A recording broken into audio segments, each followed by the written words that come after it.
자, EBS 국어 강사 한병원입니다. 반갑습니다.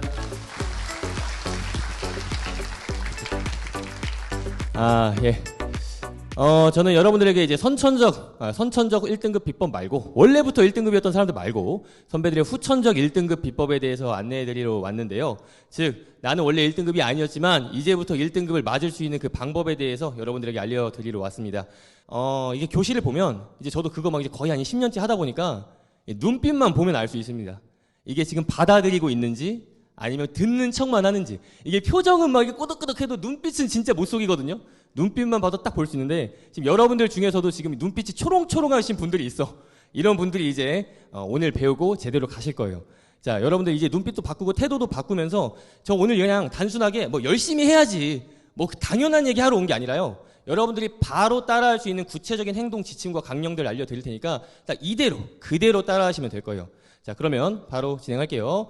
자, 일단 후천적인 내신 1등급 비법과 그 다음에 후천적인 수능 1등급 비법으로 이 두 파트 나눠서 설명할 건데요. 자, 올해 거의 다 가긴 했지만 사실 뭐 우리 아직 내신 한 발 남았잖아요.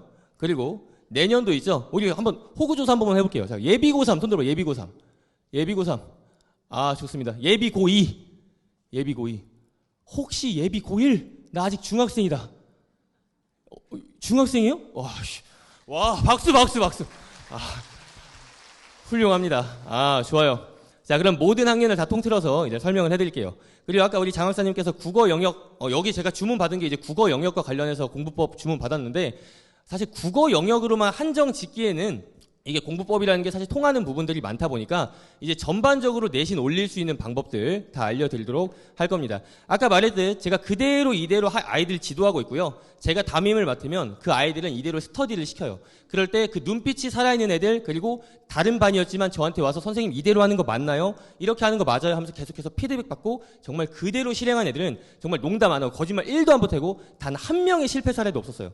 다 성적 오르니까요. 여러분들도 그대로 따라해 주시면 됩니다. 자, 그러면 보겠습니다. 자, 일단 우리가 후천적으로 1등급을 맞으려면 당연히 후천적으로 1등급을 맞은 선배들이 했던 그 태도와 방법을 그대로 그냥 따라하면 되거든요. 그럼 그 방법들이 뭐냐? 여러 가지의 비법들이 있겠지만 모아서 중복적인 거, 엑기스적인 것만 딱 뽑으면 일단 4가지다. 자, 이 4가지. 자, 성장형 마인드셋부터 당연히 우리가 알고 있는 노력과 방법을 개선해야겠고요. 그리고 상위 1%들이 가지고 있는 이 꿀팁들을 우리가 그대로 전수를 받아야겠는데, 이게 노력과 방법의 개선, 뭐 당연한 얘기 아니냐 또 생각할 수 있겠지만 실제로 해야 된다는 건 알지만 어떻게 해야 되는지 모르죠. 그래서 그 방법들 다 전수해 드리도록 하겠습니다. 그럼 먼저 스텝 1 성장형 마인드셋부터 볼게요. 자, 보자. 자, 일단 여러분들 이 성장형 마인드셋이 뭐냐 했을 때 고정형 마인드셋이라는 이 반이어와 비교하면 바로 뜻을 알 수 있습니다. 자, 고정형 마인드셋이라는 건 이런 거예요. 그냥 내 능력은 고정되어 있다. 모든 건 다 유전이다. 이런 말 어디서 들어봤죠? 다 재능이고 유전이고 그렇다라고 하는 거, 이런 말들 어디서는 다 한 번쯤 들어봤을 텐데 뭐 인터넷 커뮤니티에도 많고요. 그러나 성장형 마인드셋은 당연히 나도 할 수 있다라는 거죠.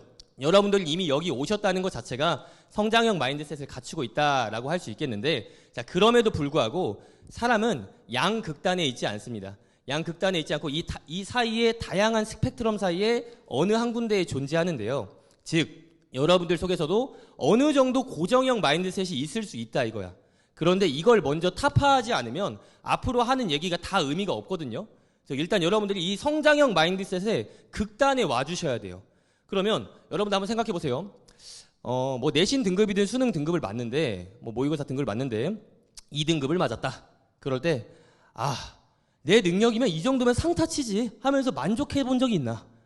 또는 3등급을 맞았는데 이 정도면 평타는 쳤다. 이렇게 생각 들거나, 아니면 4등급 졌지만 잘 싸웠어. 뭐 이렇게 생각 들거나. 이 정도로 생각이 들고 1등급에 대한 얘기를 들을 때 현실적으로 제가 가능할까요? 혹시나 이런 의문을 조금이라도 품고 계셨다면 여러분들은 고정형 마인드셋을 어느 정도는 갖고 계신 거거든요. 이걸 빨리 깨야 돼요. 내가 이걸 어떻게 하냐면 애들 다 상담을 정말 많이 해요. 제가 상담 맛집이거든요. 애들이 다른 반 애들도 나한테 와 상담하러. 그래서 상담을 해주다 보면 뭐 다 좋아. 막 다 좋고 다 듣고 하다가 마지막에 1등급 얘기 나오면 근데 현실적으로 이런 말을 해요. 현실적으로 살지 마세요, 여러분. 여러분들 어차피 이 현실 고등학생 K 고등학생의 현실 1회차잖아요. 그렇죠? 여기 2회 경험하신 분 있어요? 없죠. 다 자기 인생만 딱 경험하실 뿐이에요. 근데 저는 그 1회차 이미 뚫어왔고, 그리고 아까 말했듯이 수년간 학생들 지도하면서 정말 수천 명의 학생들의 회차들을 보고 있죠. 그 회차들을 보면서 이미 성공했던 애들, 그러니까 후천적으로 발전했던 애들의 그 사례들을 너무 많이 알고 있어요. 누구나 할 수 있습니다. 지금 저랑 여러분들 이 주파수를 맞춰야 돼. 나도 할 수 있다라는 거, 여기서 마인드가 먼저 갖춰지지 않으면 아무런 방법적인 기법도 의미가 없다는 거 아시고 갈 수 있다. 자, 여러분들 여기서 마음의 화한 느낌 받고 나도 할 수 있겠다라는 생각 가져도 집에 가시거나 또는 인터넷 커뮤니티 뒤져보면 분명히 이 영상에도 댓글 달릴 수 있어요. 아니야, 다 재능이야 라고 말하는 친구들 분명히 있을 수 있습니다. 자, 그 친구들에게 가스라이팅 당하지 마세요. 여러분들 혹시나 뭐 과학적으로 이미 이쪽이 증명됐다고 하더라도 저쪽이 혹시나 맞다고 쳐. 그렇다고 하더라도 저 마인드를 가져서 우리가 이득을 볼 게 하나도 없거든요. 하나도 없어요. 어떤 마인드를 가져야 내가 이득인지 생각하시고 할 수 있다는 거 다시 한번 다지시고, 그럼 하나씩 비법을 공개하도록 하겠습니다. 자, 그럼 일단 스텝 2, 노력을 개선해야 되는데, 자, 우리가 노력이 문제라는 건 누구나 다 알고 있다. 역시 상담을 하면 거의 대부분 이거예요. 너는 왜 1등급이 아닌 것 같아? 라고 물어보면 거의 베스트 3 답변이 이겁니다. 노력이 부족했던 것 같아요. 아니면 제가 기초가 부족하거든요. 아니면 제가 꿈이 없어요. 동기부여가 안 돼, 동기부여가. 이 얘기가 베스트 3입니다. 물론 당연히 유전자가 이런 답변 다 거르고요. 이런 답변들을 거름망에 다 걸렀고, 이제 베스트 3가 딱 요거예요. 그런 답변이 얼마 되지도 않지만. 어찌됐건, 이게 다 서로 다른 답변인 것 같은데, 다 통하는 답변이에요. 기초가 부족하다는 답변도, 기초 부족을 타개할 만한 그 정도의 노력을 갖추지 않았다는 것이며, 동기부여가 안 된다는 거. 다른 애들은 막 훌륭한 꿈이 있어. 막 선생님 되겠다, 뭐 되겠다, 막 꿈이 있어. 근데 나 아직 뭘 할지 모르겠어. 그래서 동기부여가 안 되는 것 같아. 그래서 노력을 못 하는 것 같아. 라고 하는 것도 동기부여 덕분에 결국 노력이 부족했다는 거니까 모두가 다 노력 부족으로 귀결이 되거든요. 자, 그런데 이거는 그나마 나은 원인 진단이에요. 왜? 일단 원인을 유전자나 부모의 탓으로 돌리지 않았잖아요. 그렇게 외적으로 돌리면 마음은 편하거든요. 왜? 내 탓 아니야. 내 탓 아니야. 그럼 일단 마음은 편해. 나중에 인생은 좀 불편해지겠지만 마음은 일단 편해. 그러나 지금 이 친구들은 어때? 일단 내가 원인이라는 걸 알고 진단을 했잖아요. 그러면 그 원인을 개선을 충분히 할 수 있는 거거든. 내가 원인이니까. 자, 근데 문제는 뭐냐? 두 가지가 있어요. 노력을 원인으로 잡아도 두 가지 문제점. 우리는 왜 노력을 개선할 수 없는가? 첫 번째는 노력만을 원인으로 잡았기 때문입니다. 이게 뭔 소리야? 아까 제가 역전의 조건 4가지를 얘기했는데, 이 4가지는 마치 자동차의 4바퀴랑 같아요. 그 중에 하나라도 빠져도 이거 사고나 못 가요, 못 가. 즉 4가지가 동시에 갖춰져야 되는데 노력의 문제만으로 잡았다? 그러면 일단 당연히 동력에 한계가 있을 수밖에 없다. 그 다음 두 번째는 노력이 문제라는 걸 알아도 안 돼. 노력이 안 돼. 하려고 하다 보면 의지가 며칠 가요? 며칠 가요, 보통? 그렇죠. 한 3일 가죠. 이 작심 3일이란 말이 이게 그냥 만들어진 말이 아니라 이게 유서 깊은 선조들의 빅데이터입니다, 이게.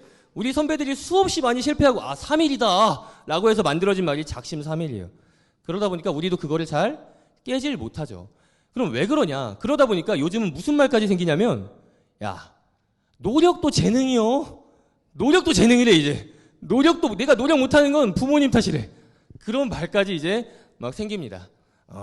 안타깝죠. 그러나 유전자 탓 이런 뭔가 과학적인 것 같지만 실제로 과학자들은 뭐라고 말해? 우리가 노력을 못하는 이유는 바로 다 뇌 때문이다. 도파민 때문이다라고 하거든요. 자, 우리의 모든 중독적인 사건들을 관장하는 게 다 도파민이에요. 근데 우리가 노력을 못하는 이유를 과학자들이 진단하는 건 그 노력의 성취에서 중독을 겪지 못했기 때문이라는 거야. 중독이라는 건 내가 누군가가 시키지 않아도 막 하잖아요. 막 게임 누가 시켜서 하나요? 아니죠. 그냥 막 하죠. 시키지 않아도 막 뭐라고 해도 막 하잖아요. 그런 것처럼 공부도 그렇게 해야 되는데 공부는 일단 너무 하기 싫어. 책상에 앉으면 일단 책상 정리부터 해야 될 것 같아. 냉장고 뒤적뒤적 거려야 돼. 왜? 일단 빨리 시작하긴 싫거든요. 너무 하기 싫으니까. 그게 다 왜 그렇다. 공부에 도파민이 형성된 경험이 없기 때문이다. 이 도파민이라는 건 어떤 자신이 생각했을 때 긍정적인 자극이 일어났을 때 뇌에서 분비가 되는데, 어쨌건 이 분비가 된 다음에는 뇌는 그거를 정확하게 기억합니다. 이 행동했을 때 야, 도파민 나오더라. 야, 빨리 그거 또 해. 라고 엄청 명령을 해요. 그러니까 우리는 가만히 있을 때 아침에 일어나자마자 뭐 하죠? 쇼츠를 보는 거예요. 쇼츠 왜 봐요? 요 옛날에는 영상 뭐 볼지 검색이라도 했는데 지금은 그럴 필요도 없어. 그냥 손가락만 놀리면 자극적인 게 계속 들어와. 도파민이 막 엄청나죠. 근데 내가 공부를 하려면 또 뭐 머리를 써야 되니까 막 힘들어. 힘든 와중에 뇌에서 빨리 명령 가죠. 야, 그거 말고 그 자극 있잖아. 그거 빨리 하니까 자꾸 와서 이제 스터디 카페 가서도 계속해서 핸드폰 보고 있거나 그런 일이 벌어지는 겁니다. 그럼 다시 한번 어떻게 해야 된다? 뇌에서 공부에 도파민이 형성되는 일단 경험을 해야 된다라는 거예요. 이게 저의 경험담입니다. 저도 처음부터 막 공부를 잘했던 건 아니고 제가 처음 전교 1등을 한 게 이제 고등학교 2학년 때 처음으로 했는데요. 고등학교 1학년 때의 별명은 노력해도 안 되는 놈이 제 별명이었어요. 근데 애들이 그거 잘못 알고 있었던 거야. 노력 안 했어요. 안 했는데 하는 모습은 보였거든. 안자는 있었어. 안자는. 근데 중요한 건 뭐다? 계속 딴 생각이 드는 거야. 딴 생각이 너무 들어. 그래서 거의 막 10분의 집중력을 못 가는 것 같은 거예요. 그래서 제가 그거를 예전에 부모님한테 하소연하면서 막 얘기했어요. 엄마한테 막 얘기하니까 어머니가 어떻게 뭐 어머님이 이제 보험업을 하셔가지고 아는 분이 이렇게 타고 걸러가지고 어떤 의사 선생님을 추천받은 거야.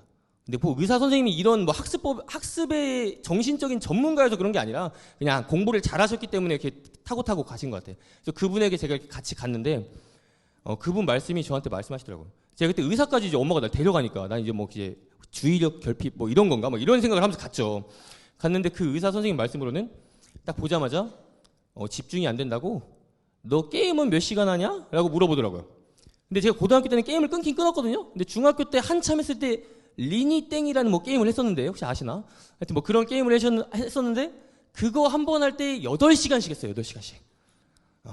그거 얘기 듣자마자 너 정상이야 이러더라고요. 정상이죠. 뭐 8시간씩 집중할 수 있으니까. 자, 그러면서 그 의사 선생님이 하시는 말씀이 뭐냐면 네? 네. 의사 선생님이 하시는 말씀이 공부를 게임같이 해라 라고 말씀하시더라고요. 근데 이 멘트 어디서 들어봤죠? 다 들어봤잖아요. 부모님도 다 한 번씩 해보셨죠? 야, 게임하는 거 반만큼은 공부해라 라고 어디선가 다 한 번쯤은 해보셨을 거야. 근데 나도 처음에는 그냥 그런 멘트인 줄 알았는데 그 뒤이어서 이제 설명하시는 멘트가 다르더라고요. 저를 이렇게 만들어 주더라고요. 요렇게 이 모습으로. 그럼 이게 뭐였냐? 일단 게임과 공부에서 공통적으로 찾을 수 있는 바, 즉 공부에서 내가 재미를 못 느꼈던 게임과 차이를 두었던 점은 공부를 하나의 목적으로 삼지 않고 그냥 수단으로 삼았다는 거예요. 수단은 뭐? 내 꿈을 위한 수단이 될 수 있고 아니면 뭐 가까이에는 대학을 위한 수단이 될 수도 있고요. 더 가까이에는 시험을 위한 수단이 될 수도 있죠. 자, 그러나 가장 가깝다는 그 시험조차도 한 달 이상 남았어요. 많이 남았죠? 자, 근데 공부는 아까 며칠 가요? 3일 가. 그러니까 내 의지가 감당을 못해, 그 한 달까지. 당연히 너무 재미가 없죠. 그만둘 수밖에 없는 거예요. 그냥 뇌과학적으로 그럴 수밖에 없는 거야. 그럼 이제 어떻게 하자? 공부를 목적으로 삼아라 라는 그 멘트 하나가 어마어마한 저에게 파장을 일으켰고 여기서 많은 게 바뀌었어요. 자, 이 목표로 삼는다는 건 그럼 뭐가 목표냐? 공부를 하는 행위 자체에서 마치 게임처럼 뭐 하자? 게임 캐릭터 키우지 말고 너 키워라. 지금 여기서 네가 목표한 거 10분이 집중력 한계야? 10분만 일단 해. 그러면 너의 능력치가 올라가는 거야. 게임이 왜 재밌어요? 바로 보상이 주어져요. 몬스터 잡으면 바로 보상 줘. 뭐 아이템을 주거나 뭐 줘요. 그러니까 재밌는 거거든요. 운동이 왜 중독되죠? 운동 처음 할 땐 재미없지만 조금 하면 바로 몸에 변화가 보여요. 자극이 주어지죠. 그러니까 거기서 도파민이 나오면서 중독이 돼요. 낚시 모든 것들 다 모든 중독의 원리는 똑같습니다. 그러니까 공부를 수단으로 삼지 말고 목표로 삼아서 하나 달성할 때 거기에서 너의 능력치가 올라간 거에 대한 보상을 받아라 라고 하는 거예요. 그러면서 그때 저에게 설명해 주셨던 게 요거예요. 학습법이. 물론 이름은 제가 붙였어요. 마감학습법이라는 이름은 제가 붙였지만 골자는 요겁니다. 자, 먼저 10분이 목표야? 그러면 일단 10분 단위 목표, 시간 마감을 합니다. 시간 마감.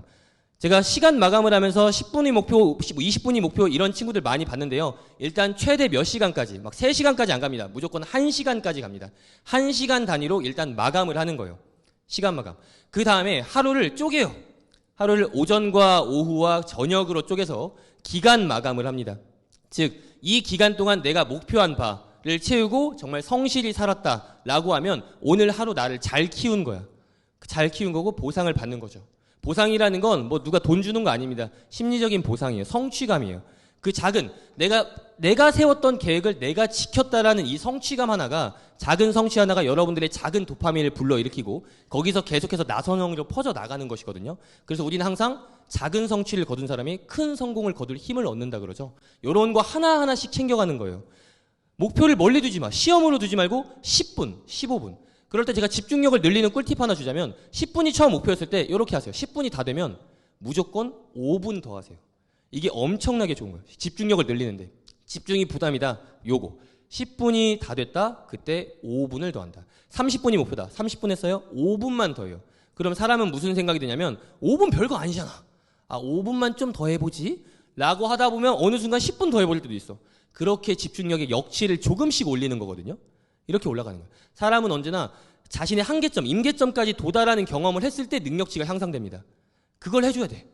그렇게 하는 거고. 그리고 마지막에 하루에 일간 마감을 하는 거죠. 즉 그냥 열심히 앉아 있었다가 아니에요. 언제나 뭘 했냐 이거죠. 내가 오늘 뭐 했냐를 마감을 해준다. 그리고 마지막으로 주간 마감하는 것까지, 한 주를 마감하는 것까지. 이건 조금 이따 어떻게 하는지 설명할 거예요. 여러분들 여기까지 들으면 그래 다 좋다 이거야. 근데 문제는 뭐 어떤 내용을 어떻게 공부해야 되는지도 모르는데요? 라는 의문을 가질 수 있어요. 그건 조금 이따가 설명해 드리겠습니다. 일단 요거부터, 마인드 세팅부터 이렇게 해주시고, 그럼 뭐가 필요해요? 당연히 마감을 관리하기 위한 플래너가 필요해요. 자, 학습 플래너 여기 한 번쯤은 써보셨을 분 계실 거야. 다 손 들어보세요. 플래너 써봤다. 부끄러워하지 마세요. 저 어차피 눈 안 좋아서 잘 안 보여요, 사실. 자, 오케이. 좋아요. 자, 지금도 쓰고 있다, 손. 지금도 쓰고 있다. 많이 전사하시네요. 그렇죠. 좋아요. 지금도 쓰고 있는 분 아주 훌륭합니다. 자, 이게, 플래너라는 이름이 나는 솔직히 개인적으로 잘못된 것 같아. 이러다 보니까, 이름이 플래너다 보니까 애들이 엄청난 무슨 제갈공명급 기획과 전략이 들어가야 되는 줄 알거든요. 그렇지 않습니다. 이거는 그냥 매니저예요, 매니저. 나의 학습 오늘 내용과 방법은 정해져 있어요, 이미. 내가 해야 될 건 이미 정해져 있어. 그거를 적어두고 했냐 안 했느냐를 마감을 관리하는 작성법, 작성하는 그 종이일 뿐 엄청난 기획과 전략이 들어가는 것이 아니다. 그래서 이 플래너를 꼭 활용하셨으면 좋겠어요. 전 여태까지 플래너 썼어도 잘 안 됐어요. 그래도 해보세요. 자, 플래너를 쓴 사람이 다 성공한다고 할 수는 없지만 성공하는 사람들의 대부분은 플래너를 씁니다. 그럼 우리도 대부분에 들어와야 되죠. 그럼 플래너를 쓰는 게 맞다라는 것이고, 그런 다음 이렇게 해서 하나하나씩 매일매일의 시간과 기간과 일감과 주간에서 성취감을 누적하셔야 돼요. 그렇게 해서 내 뇌에서 계속해서 도파민을 불러일으켜야 돼요. 그러면 이거 3주 안 걸립니다. 3주 안에 여러분들이 책상에 앉는 게 자연스러워져요. 목표를 너무 거창하게 잡지 마세요. 먼저 10분, 아까 말했듯이 뭐 그거보다 더 안 돼, 나보다 더 심각한 상황이었다, 그러면 5분으로 잡으세요. 일단 앉아있자. 그 다음에 5분씩 늘려가자. 이런 식으로. 자, 이 네 가지가 일단 우리가 노력을 개선하는 데 있어서 가장 중요한 거다. 목표를 멀리 잡지 마라. 지금 이거 하는 거 자체가 목표다 라는 거, 했다는 거 자신의 엄청난 칭찬을 해주시고요. 그 다음, 자, 스텝 3 가보겠습니다. 그럼 도대체 어떻게 그 안에서 방법을 개선해봐야겠죠? 자, 그럼 일단 여러분들의 공부 방법에 대해서 요거 하나 먼저 보고 갈게요. 이거 뭔지 혹시 아시는 분이고? 요거. 맞춘다고 상품은 없어요. 뭐 들고 온 게 없어가지고. 혹시 뭘까요? 자부심이죠. 나 와서 하나 맞췄다. 뭘까요? 역시 상품이 없으니까 아쉽네요. 자, 시간인데요. 시간 무슨 시간이냐? 이게 최초의 올림픽 1908년에 올림픽에서 마라톤 세계 신기록입니다. 2시간 55분 18초. 자, 그럼 최근의 신기록은 2022년도에 갱신됐는데 2시간 1분 9초래요. 자, 거의 0.1초의 싸움에서 지금 몇 분이 단축됐어요? 뭐죠? 이 정도 산수는 이거 할 수 있는데. 뭐야, 처음에 열정 어디 갔어요? 54분이, 그쵸? 54분 정도 단축이 됐죠? 자, 0.1초의 승부 싸움에서 54분이라는 건 이건 어마어마한 차이예요. 그럼 도대체 이 사이에 무슨 일이 일어났나?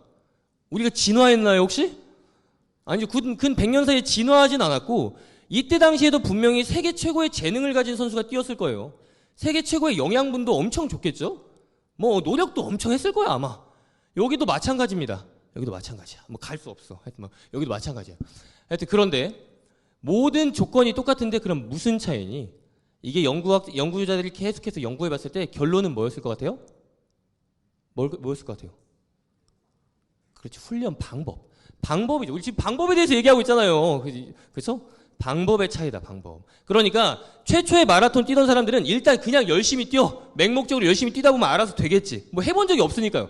그러나 그 뒤에서는 어때? 실패한 사람들, 야, 이렇게 하면 안 되더라. 이렇게 하면 폭망, 멸망이야. 이렇게 하면 잘 돼. 라고 하는 것들에 대한 데이터가 누적되다 보니까 잘 된 것만 취할 수 있다는 거죠.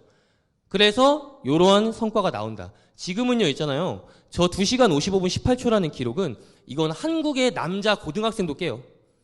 한국의 남자 고등학생 신기록이 2시간 30분 정도 되거든요. 그러니까 당시 세계 최고 신기록을 그냥 아주 가볍게 앞지르는 거죠. 그 정도로 이 방법이라는 것의 위력이 무섭습니다. 근데 지금 우리 공부의 역사 어마어마하죠. 수능의 역사도 어마어마해요. 그렇기 때문에 이미 방법은 누적될 대로 누적됐다. 이걸 하냐 안 하느냐의 싸움이죠. 자, 그러면 이제 그 방법들 일단 내신부터 볼게요.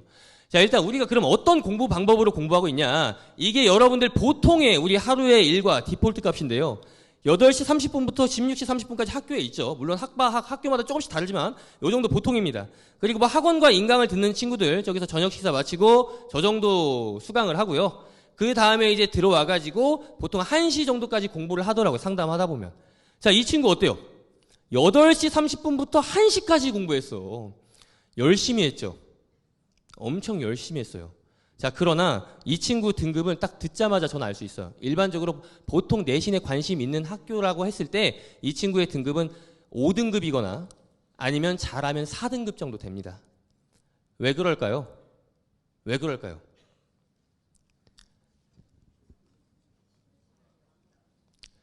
자, 이게 데이터의 힘이 무서운데요. 요런 거예요, 요런 거.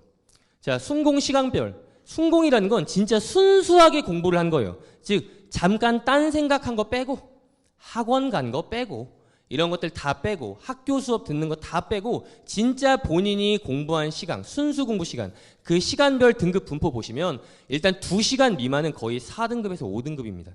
2시간 정도 하루 했을 때. 근데 그 친구 아까 1시간 했죠? 1시간 했으니까 5등급, 잘해야 4등급 정도 돼요. 컨디션 안 좋으면 6등급 나올 수 있어요.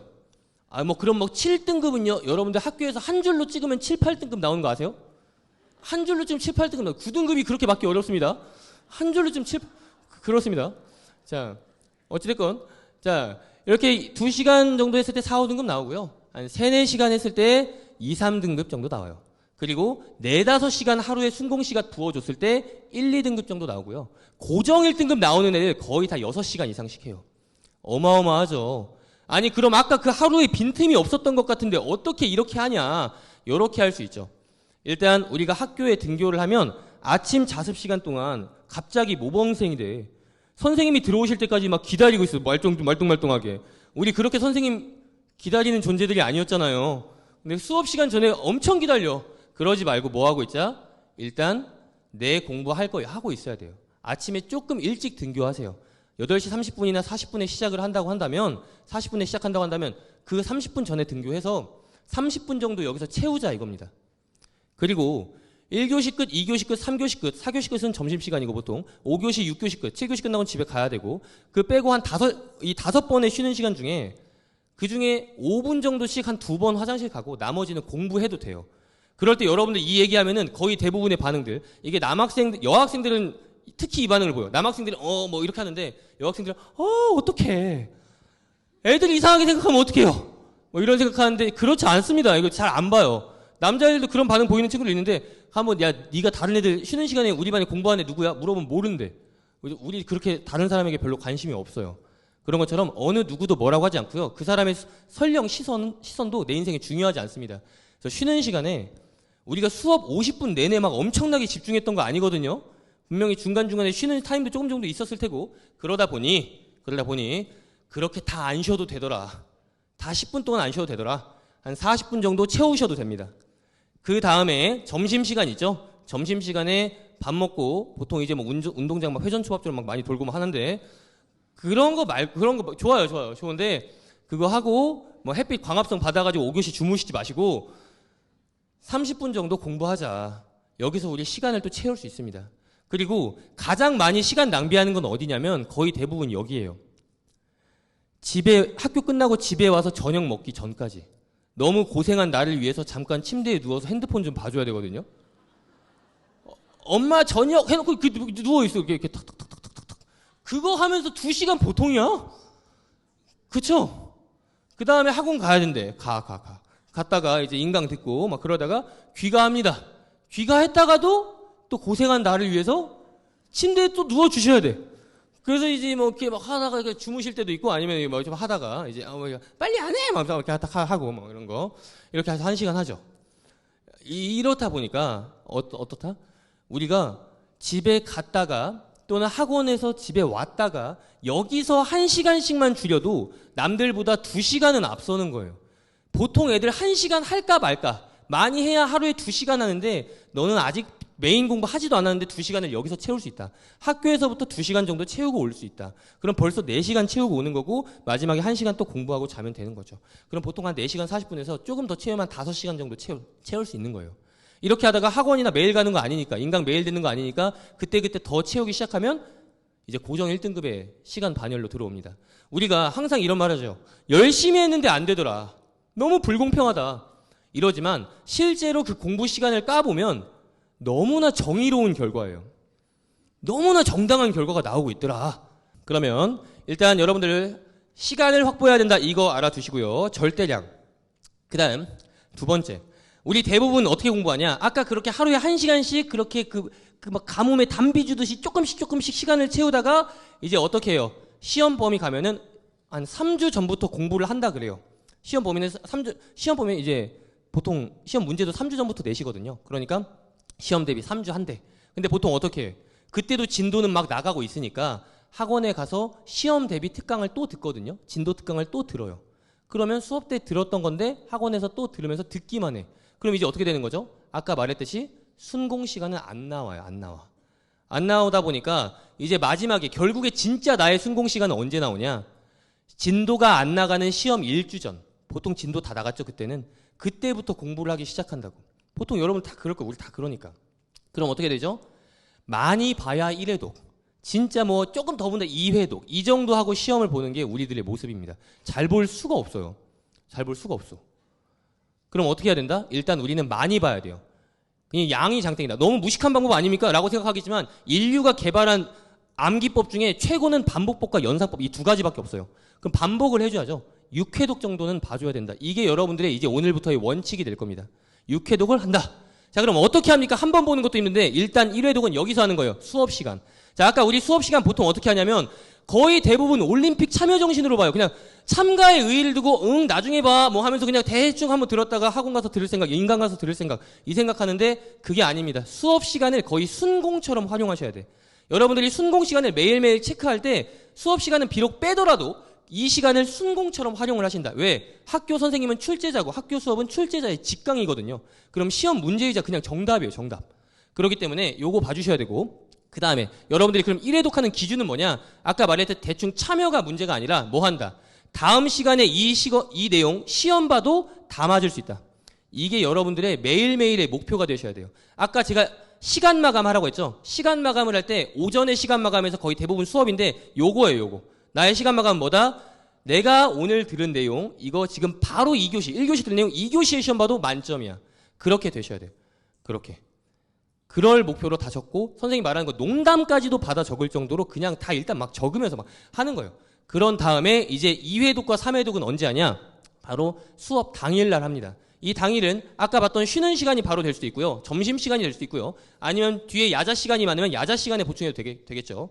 자, 그럼 2회독 뭘로 하니? 교과서와 자습서로 합니다. 자, 지금 여기서 교과서와 자습서 어떤 과목이요? 그건 여러분들의 가려는 대학에서 반영하는 과목이요. 거의 대부분 일단 전 과목 반영하는 데 있을 테고 뭐 국영수 탐만 반영하는 과목도 있을 테, 뭐 대학도 있을 테고 여러 가지 대학이 있을 텐데 잘 모르겠으면 일단 국영수 탐만 하시면 됩니다. 국영수 탐구는 매일매일 내가 일단 수업 시간에 다음 시간 만점 목표로 듣고 그날 저녁에 또는 그날 어떤 시간에 교과서 및 자습서를 이용해서 복습을 한다. 내가 필기했던 거 다시 한번 보시고 그 다음에 자습서를 통해 설명의 빈틈을 보충하셔야 돼요. 그 다음 3회독은 뭐다? 내가 이해한 내용을 적용해보는 연습을 해야겠죠? 그렇기 때문에 문제를 풀어보면서 이해의 빈틈을 찾으셔야 됩니다. 공부의 목적은 빈틈 찾는 거예요. 아는 거 확인하면서 나 칭찬하는 게 아니라 빈틈을 찾기 위해서 문제를 풀어보면서 틀리셔야 돼요. 그러면 얘들 할란다. 부모님들도 계시죠. 그럼 여러분 뭐가 필요할까요? 이거 하려면 뭐가 필요할까요? 일단 교과서는 다 있고 자습서와 평가 문제집이 필요하겠죠, 그렇죠?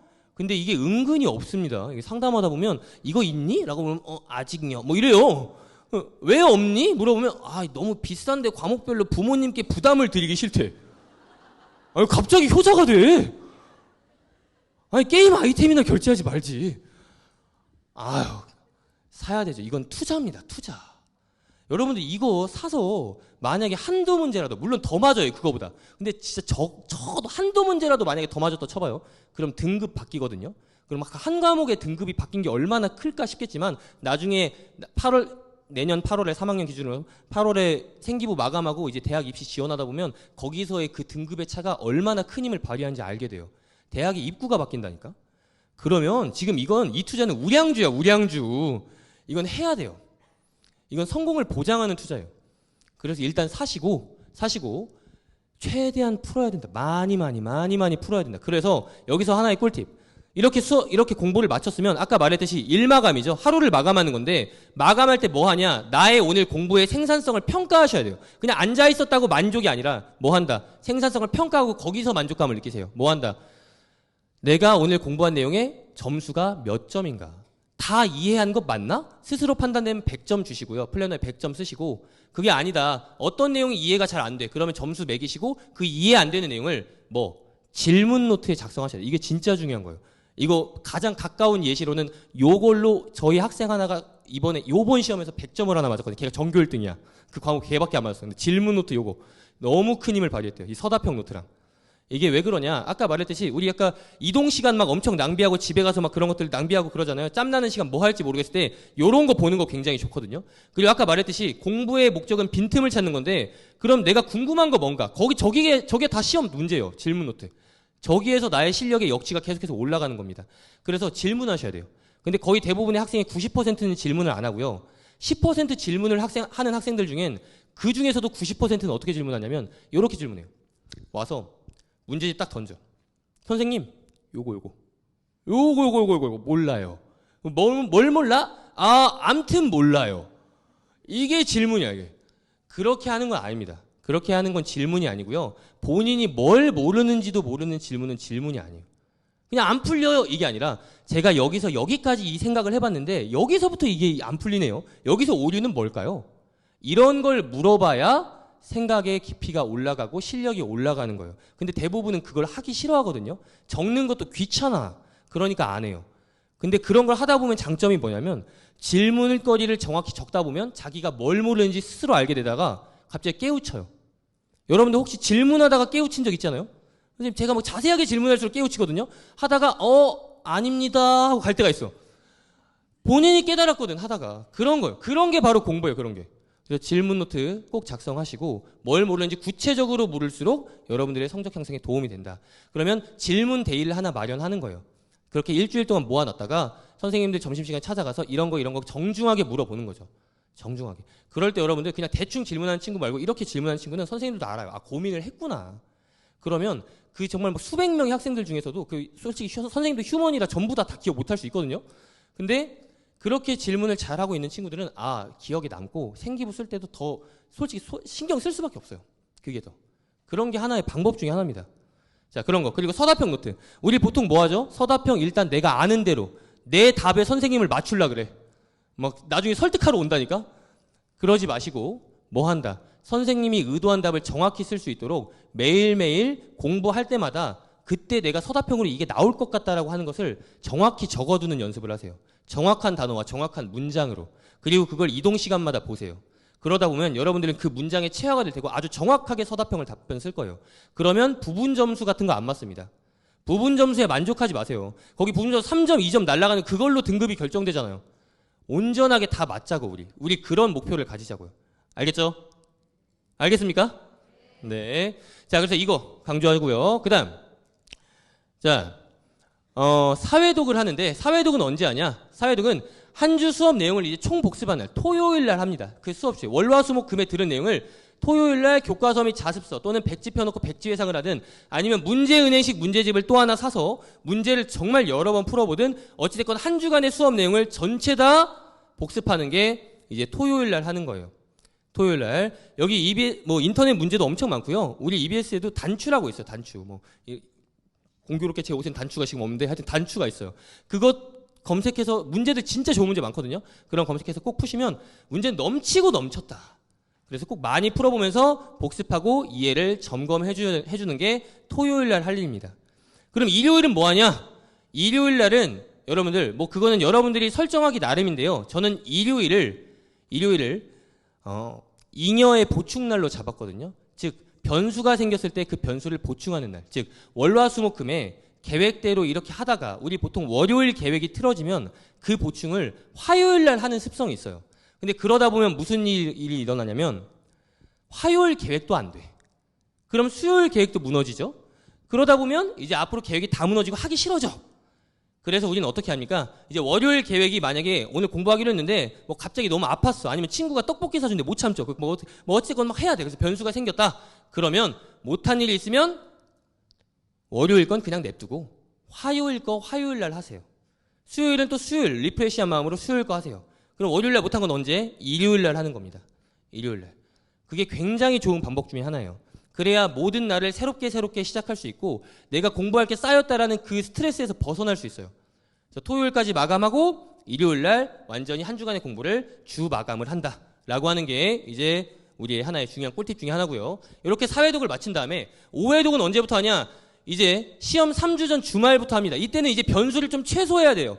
본격적으로 봐줘야 되니까 변수를 최소화해서 일요일 같은 주말을 최대 활용해서 1에서 사회독 했던 것들을 합습과 여태까지 했던 것들을 다 하면서 병행하면서 지금까지 하는 진도는 계속 나가니까 1회독, 4회독 학습과 병행하면서 5회독을 해주시는 거죠. 본격적인 시험 준비를 합니다. 그러다가 우리의 목표는 어디야? 시험 1주 전 범위 총정리 완료하는 게 목표다. 이걸 향해서 달려가는 거예요. 그러나 이게 생각보다 잘 되진 않아요. 1주 전까지 잘 안 될 수도 있어요. 하지만 일단 목표로 이렇게 잡고 가장 이제 마지노선은 어디까지다? 시험 직전 날까지. 시험 1주 전에 마지막으로 마무리 지어서 5회독 하는 게 목표입니다. 이렇게 해서 5번 다 본 다음에 이제 마지막에 6회독은 시험 전날 영혼을 갈아야죠. 이때 우리의 마인드 값은 뭐냐면 새로운 내용을 이때 공부하는 게 아니에요. 그때 막 유레카 막 하면서 막 이런 게 아니라고. 그때는 이미 다 봤어. 다 보고 다시 한번 보면서 마지막 빈틈을 찾는 게 우리 시험 공부의 목표가 돼야 됩니다. 요렇게 해서 6회독을 하셨을 때 시험을 못 볼 수가 없어요. 애들 거의 다 1회독, 2회독 겨우 하고 보는데 지금 우리처럼. 그러나 6회독을 하면 머리에서 기억이 안 남을 수가 없다. 이게 중요한 공부 방법이고요. 그래서 매일매일 우리가 국영수 탐구에 대한 복습을 해주는 거. 그러려면 개인 공부 시간이 늘어야 되네. 절대량을 늘려야 되네. 이 마인드부터 다시 한번 가져가시면 되겠습니다. 알겠죠? 오케이. 자, 그럼 이제 마지막 상위 1%의 꿀팁하고 이제 수능으로 넘어갈 텐데요. 자, 여기 상위 1%의 꿀팁들 이미 다 얘기했던 것 중에 하나예요. 공부의 목적은 빈틈을 찾는 거다. 아는 문제 다시 맞으면서 정신 승리하는 게 아니라 틀리려고 하는 거예요. 시험 시간에 틀리면 그건 낭패지만 공부하면서 틀리는 건 이건 나의 역치값에 도달한 거거든요. 이게 너의 효자 문제다. 좋아해야 돼. 드디어 틀렸다. 아싸. 요렇게. 이 마인드로 하셔야 공부가 재밌습니다. 재밌어요. 그 다음 두 번째, 서답형과 질문 노트 아까 말씀드렸고요. 마감학습 하라고 하셨고, 그리고 수업 시간에 집중이 안 돼요 라는 이 질문들을 많이 하는데 요거 하나 꿀팁을 주자면 물론 일어서서 수업 듣거나 그런 경우도 있지만 저는 그냥 무조건 썼어요. 다 썼어. 그냥 막 계속해서 멋있는 문장으로 안 써도 돼요. 선생님이 하는 말 단어 단위로라도 다 쓰다 보면 일단 잠을 깨고요. 또 하나, 그냥 질문 한번 던져봐. 그러면 내가 질문까지 했는데 잘 수도 없거든. 그러면 이제 또 집중을 할 수 있어요. 그런 식으로 집중력 문제 해결하시고 그렇게 적다 보면 시험 성적은 자연스럽게 향상된다.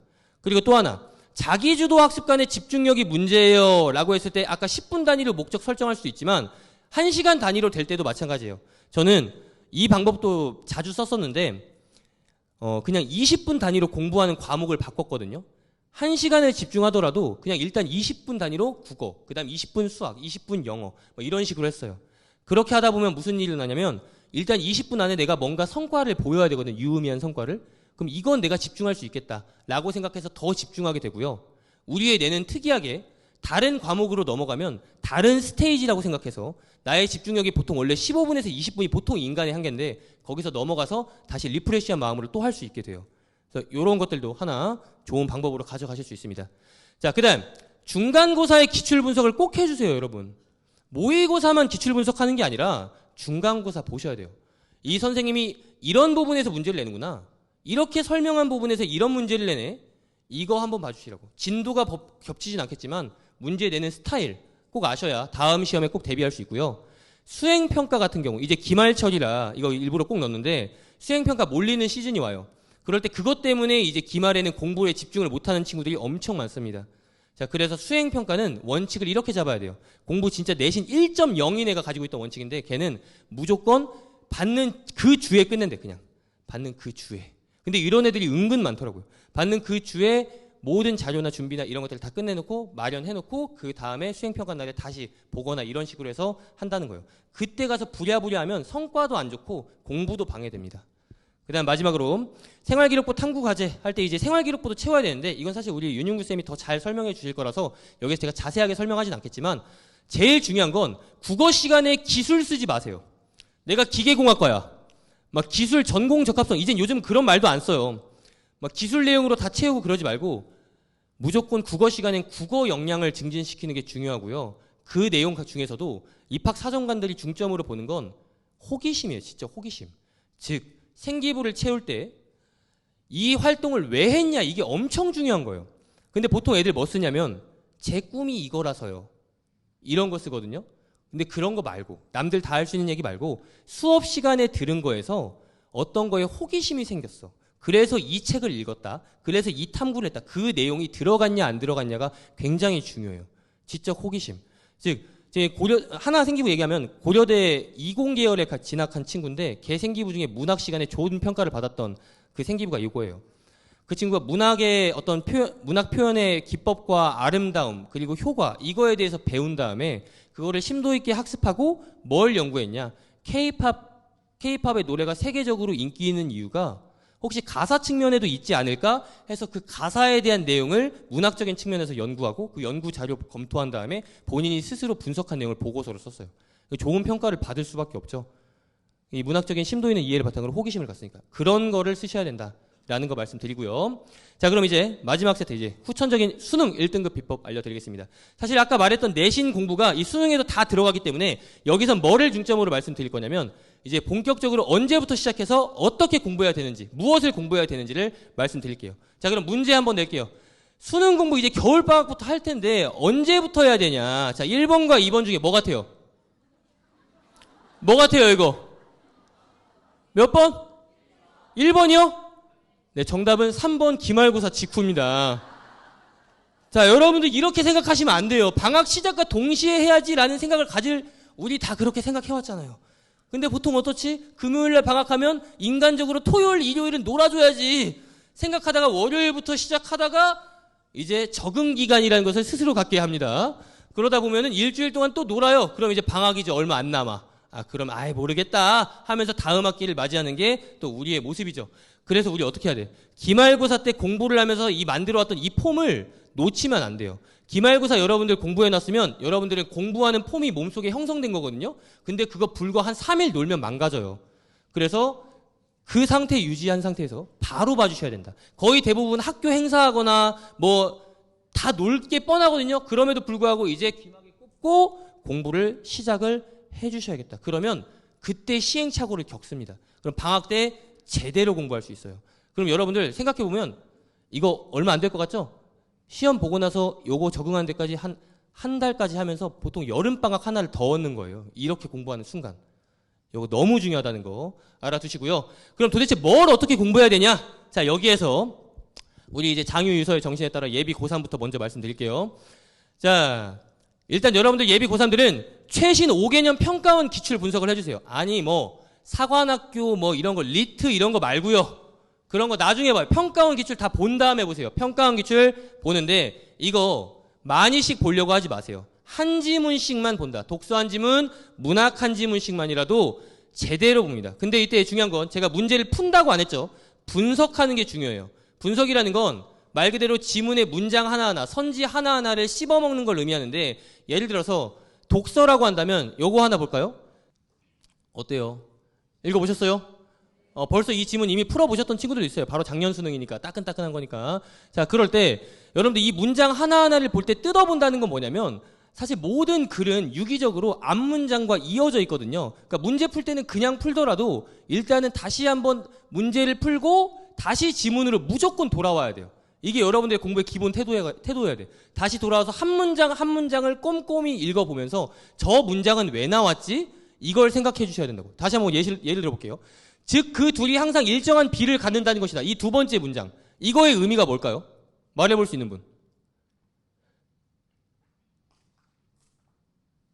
이 문장이 그냥 나온 게 아닐 거거든요. 즉이라는 건 부연 설명의 표지일 거야. 그럼 뭐를 부연 설명하는 걸까요?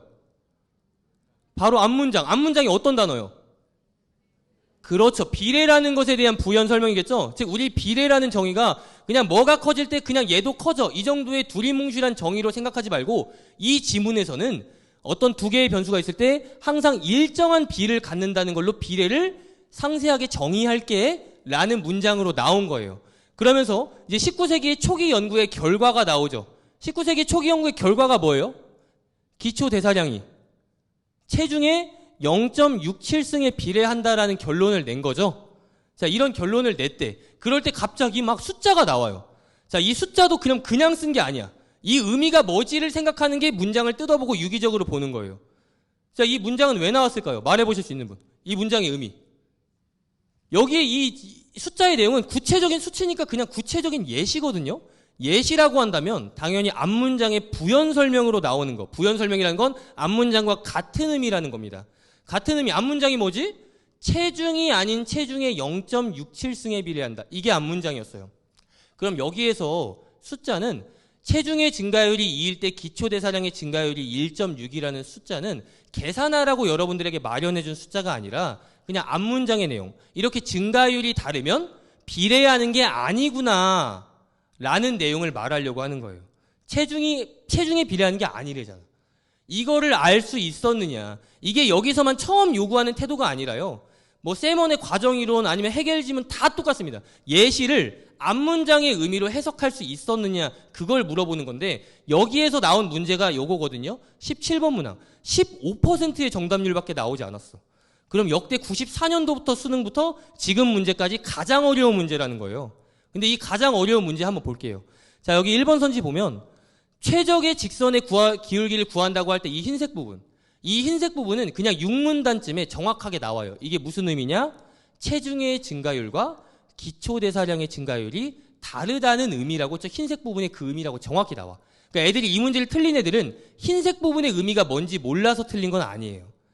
체중의 증가율과 기초대사량 증가율이 다르다는 거 알아도 이게 맞는지 틀리는지 몰라서 틀린 거거든요.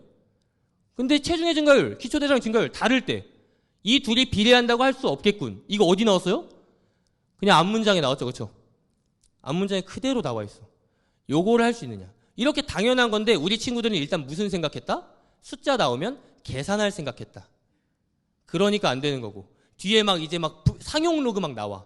막 그러니까 애들 어떻게 막 난 브이로그는 아닌데 상용 로그는 몰라. 막 여기 당황하기 시작해 막. 그러니까 못 풀기 시작하는 거죠. 하지만 문제 나오는 건 언제나 예시 부연 설명 앞으로 해석해야지. 요런 태도들. 그래서 앞으로 문장들 하나하나를 뜯어볼 때는 어떻게 읽는다? 하나 보면 그 문장은 앞문장과 관련해서 무슨 의미지? 이것만 생각해도 여러분들의 독해력이 엄청나게 개선.